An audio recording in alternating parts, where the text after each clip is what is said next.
Why is Ric Flair the greatest wrestler of all time? We all know he is a 16-time world heavyweight champion.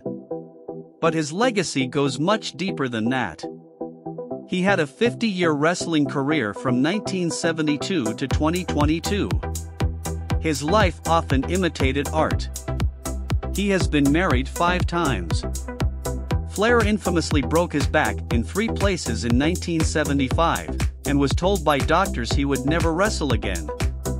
However, just 3 months later, Flair proved them wrong, and returned to the ring. As a result of the accident, he did change his wrestling style from a power brawling style, to his more familiar grappling approach he was better known for, as the Nature Boy. Ric Flair began calling himself the Nature Boy in 1978, when he was involved in a feud with the original Nature Boy, Buddy Rogers. Flair won his first NWA Heavyweight Championship from Dusty Rhodes, who was a 3-time NWA Heavyweight Champion.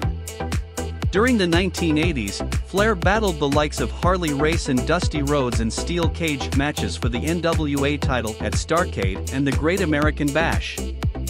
Dusty Rhodes once even passed out from the figure 4 leg lock. In 1985, managed by J.J. Dillon, the 4 Horsemen were formed. The faction consisted of Ric Flair, Ole and Arn Anderson, and Tully Blanchard. The 4 Horsemen was the most dominant faction in wrestling between 1985 and 1988. Between 1988 and 1991, Flair and Sting battled ferociously over the NWA and WCW World Heavyweight Championships. Subsequently, Flair left WCW over a contract dispute with Jim Herd and headed to the WWF. Flair entered number 3 at the 1992 Royal Rumble, lasting over 60 minutes, and claimed his first WWF championship. Flair lost and regained the title from Randy Savage, before ultimately losing the belt to Bret Hart. Flair eventually returned to WCW in 1993, winning the WCW title on multiple occasions.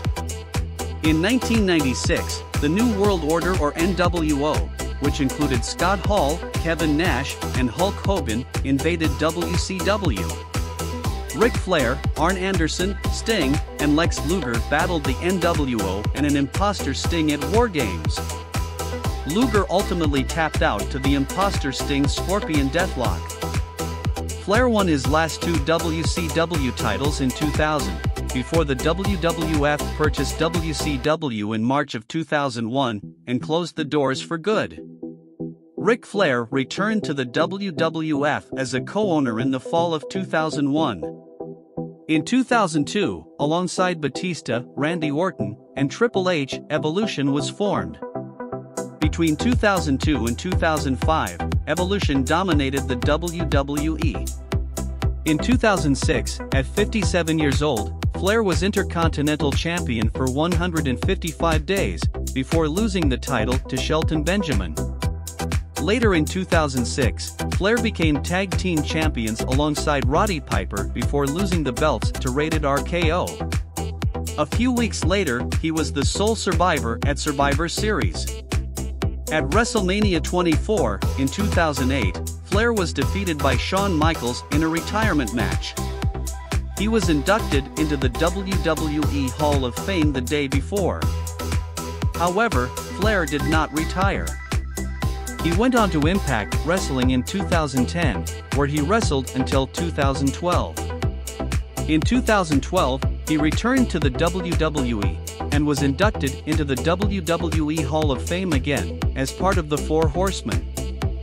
Flair began wrestling on the independent circuit again in 2021, and had his final match versus Jeff Jarrett and Jay Lethal in July of last year. Thus, Ric Flair's Hall of Fame 50-year career was the most unique of any wrestler. He began wrestling in the days of territories, ultimately becoming a fixture in WCW, had extensive runs in the WWE, and was even part of a 3rd promotion in Impact Wrestling.